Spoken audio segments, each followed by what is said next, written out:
La fille du roi des elfes par Lord Dunsany. Préface. J'espère que l'idée d'une terre étrange que pourrait suggérer le titre de ce livre ne rebutera pas ses lecteurs éventuels, car bien que certains chapitres parlent effectivement du royaume enchanté, il n'est question, dans la plupart d'entre eux, que de la terre des hommes que nous connaissons, des forêts anglaises, d'un village d'une vallée ordinaire, qui se trouve à une vingtaine de miles du royaume enchanté. La terre des hommes. En ce temps-là, l'homme n'avait du monde qu'une vision réduite à la distance qu'il pouvait en parcourir à pied ou à cheval. La plupart se contentaient de demeurer dans les régions qu'ils connaissaient et d'écouter les récits des voyageurs errants qui rapportaient de leurs odyssées des descriptions de lieux étranges où se déroulaient des événements plus étranges encore. Tout ce qu'ils racontaient semblait alors possible et vraisemblable, car nul autre qu'eux n'avait vu ces choses, et au fond de leurs yeux éblouis se lisait toujours le scintillement des étoiles et l'émerveillement. C'est ainsi que chacun avait entendu parler du royaume enchanté. À vrai dire, beaucoup en avaient même aperçu les rives brumeuses aux confins de la terre, mais personne n'osait jamais s'en approcher de trop près, car tout le monde connaissait aussi les pouvoirs particuliers que possèdent les elfes. Néanmoins, les braves bourgeois de la vallée des Aulnes étaient fort désireux de s'attirer les bienfaits de cette magie singulière, en sorte qu'ils se réjouirent tous quand Alvéric, prince des Aulnes, alla s'aventurer au-delà des brumes et ramena avec lui la séduisante fille du roi des elfes, la princesse Lyrazel. Ses débuts furent de bon augure, car Lyrazel n'était pas un être mortel, Lyrazel était une fée. Il n'y avait en elle nulle malice, mais elle ne put s'adapter aux étroites limites de la vie humaine. Aucune créature surnaturelle, aucun elfe, ne peut être pleinement satisfait, et surtout de la terre des hommes. Chapitre 1er. Le projet du Parlement des Aulnes. Vêtus jusqu'aux genoux de leurs gilets de cuir écarlate, les hommes du pays des Aulnes se présentèrent devant leur seigneur, figure imposante à la blanche chevelure qui les attendait dans sa longue salle rouge.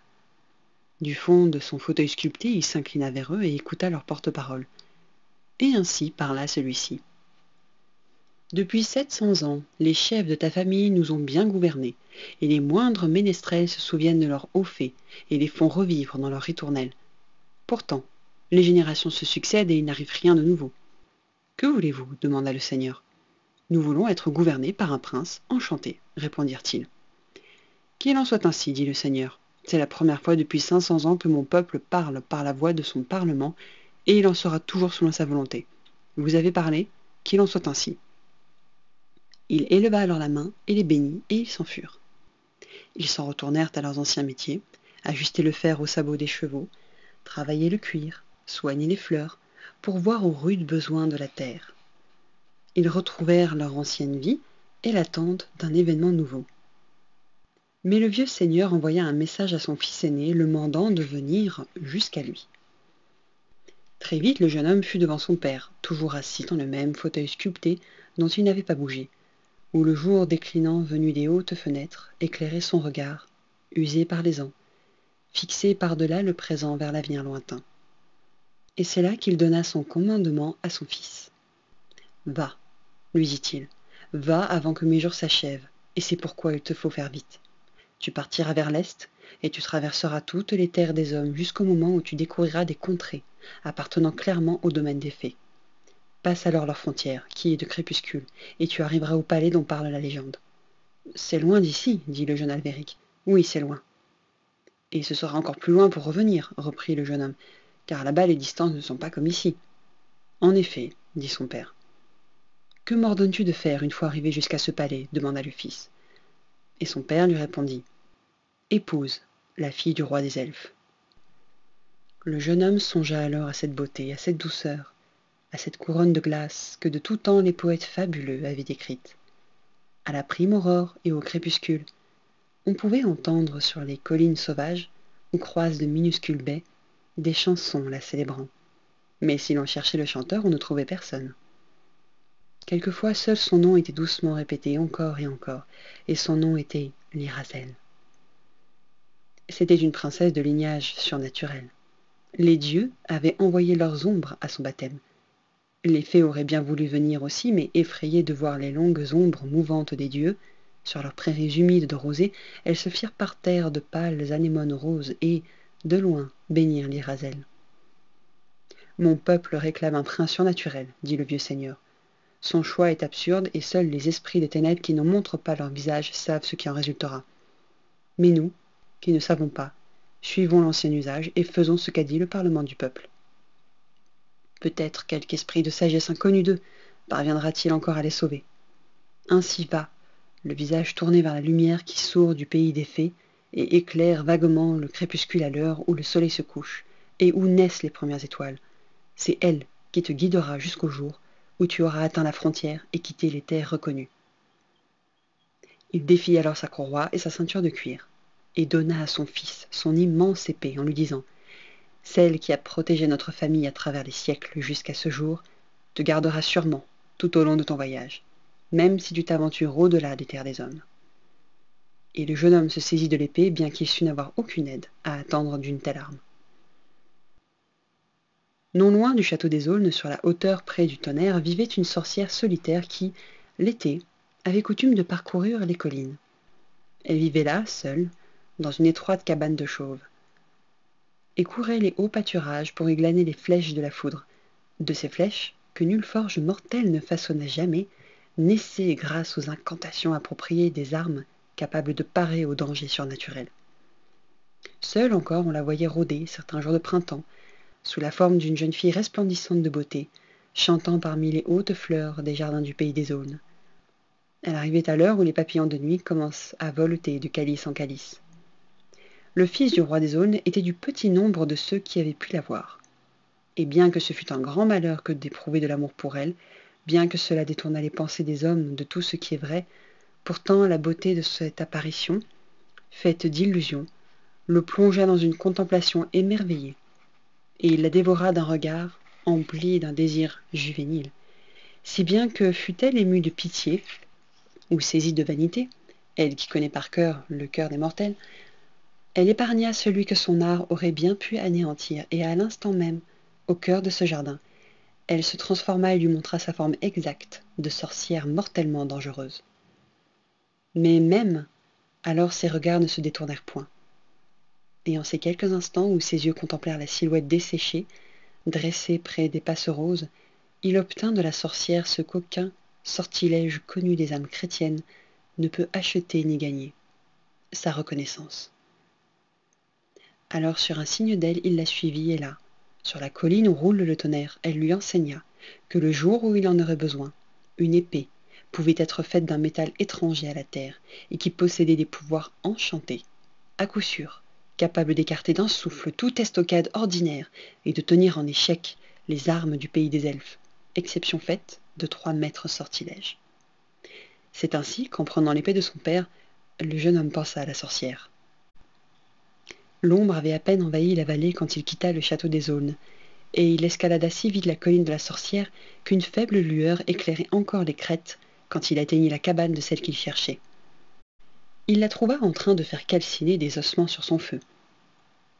Il lui déclara alors que le jour était venu où il avait besoin de son aide, et elle lui ordonna d'aller ramasser les flèches de foudre dans son potager, au creux de la terre molle, sous son carré de choux.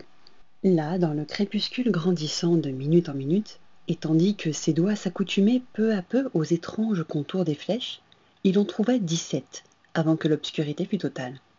Puis il les entassa dans un fichu de soie et les apporta à la sorcière. Près d'elle, sur l'herbe, il déposa ces objets étrangers à la terre, venus des merveilleux espaces, projetés par l'orage hors des sentiers que nous ne pouvons fouler. Ils étaient arrivés jusqu'à ce jardin magique. Et bien que non magiques en eux-mêmes, ils étaient faits pour transmettre tous les charmes que les incantations de la sorcière leur communiqueraient. Elle posa à terre le fémur humain qu'elle tenait et se pencha sur ces fruits égarés de l'orage qu'elle disposa en une rangée rectiligne devant son feu. Puis elle déversa sur eux une pluie de braise incandescente qu'elle se mit à tisonner de sa baguette d'ébène, sceptre de toute sorcière, jusqu'à ce que ses cousins de notre planète, venus sur Terre de leur lointain éther, fussent entièrement recouverts de cendres. Elle s'écarta ensuite de son feu et étendit les mains, et cracha soudain sur lui une malédiction formidable. Saisis, les flammes jaillirent vers le ciel, et ce qui n'avait été jusqu'ici qu'un feu brillant et solitaire dans la nuit, sans autre mystère que celui propre à tous les feux, se transforma soudain en un brasier qui épouvanta les vagabonds. Aiguillonnés par ces incantations, les flammes vertes jaillirent plus haut encore, et la chaleur du feu se fit plus intense. Elle se mit alors à reculer lentement, se contentant d'élever la voix au fur et à mesure qu'elle s'éloignait. Puis elle ordonna à Albéric d'amasser une pile de branches, de ces noires branches de chêne qui jonchent la lande. À peine les eut-il déposées à terre que la fournaise les embrasa. Et la sorcière continuait à psalmodier ses formules, à voix de plus en plus forte, et les flammes à danser, sauvages et vertes. Ainsi, enfouies sous les braises, ces 17 flèches de foudre, dont la route avait un jour croisé celle de la terre du temps de leur liberté vagabonde, connurent à nouveau le feu, aussi ardent que lors de la course sans espoir qui les avait jetés ici. Alors, au moment où il fut devenu impossible à Albéric de s'approcher du feu, tandis que la sorcière à quelques pouces de là continuait à clamer ses incantations, les flammes magiques dévorèrent toutes les cendres et le prodige qui avait flamboyé là-haut sur la colline cessa aussi soudainement qu'il avait commencé, ne laissant sur le sol qu'un cercle maussade et luisant, semblable à la vilaine flaque de plomb laissée par le chalumeau du soudeur. Et là, à plat sur le sol au centre du rougeoiement, toute liquide encore se trouvait l'épée. De la pointe d'un poignard qu'elle tira de sa cuisse, la sorcière en dégagea les contours, puis, s'asseyant sur le sol, elle se mit à chanter pour l'épée qui refroidissait. Mais la chanson qu'elle lui chanta n'avait plus rien de commun avec les sauvages formules qui avaient attisé les flammes. Voici que celle dont les malédictions avaient provoqué un feu capable de calciner en un instant d'énormes troncs de chêne, fredonnait maintenant une mélodie pareille à un vent d'été venu de jardins boisés que nul homme ne cultiva jamais, à travers des vallées, jadis aimées des enfants, mais à jamais perdues pour eux, sauf dans les rêves.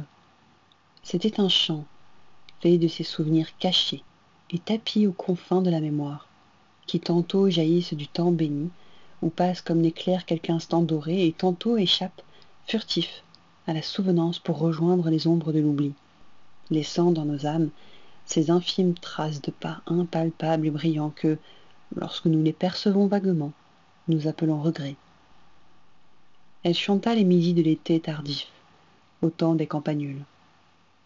Et là, au sommet de cette sombre colline, sa chanson fit renaître, venue d'un temps qui sans cela eût été perdu, des matins et des soirs, encore tout humides de leur rosée, par l'artifice de sa magie.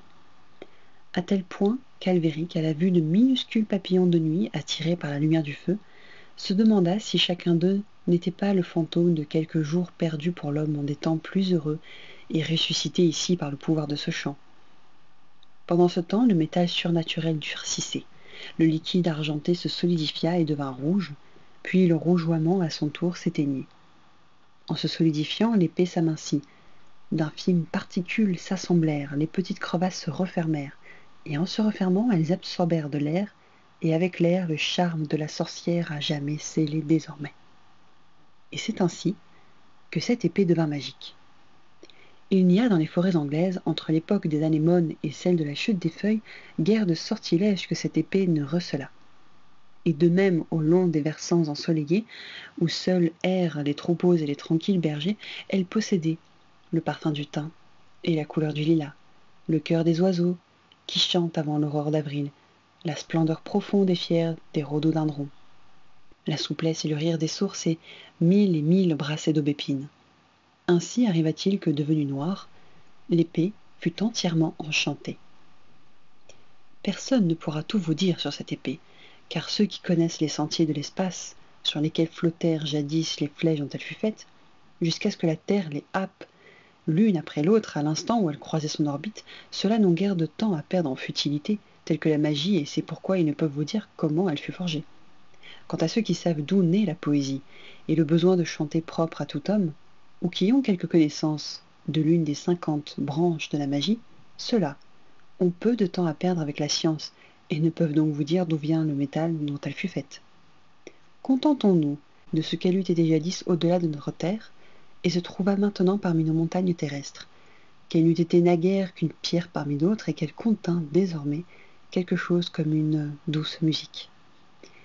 Laissons à ceux qui en sont capables le soin de la définir plus précisément. La sorcière saisit l'épée noire par la garde, épaisse et renflée sur un de ses côtés, grâce au sillon qui avait été ménagé dans le sol à cet effet, et toujours fredonnant une mystérieuse mélopée, elle entreprit d'aiguiser les deux côtés de la lame à l'aide d'une curieuse pierre verte. Émerveillé, Albéric la contemplait en silence, sans se soucier du temps qui passait. Peut-être tout cela ne durera-t-il que quelques instants, ou le temps qu'il faut aux étoiles pour aller loin dans leur course. Elle cessa soudain. Elle se leva, l'épée posée à plat sur ses deux mains, et d'un geste brusque, la tendit à Albéric. Il la prit, et elle se détourna. Ses yeux brillèrent d'un étrange regard, comme si elle avait voulu garder l'épée, ou garder Albéric.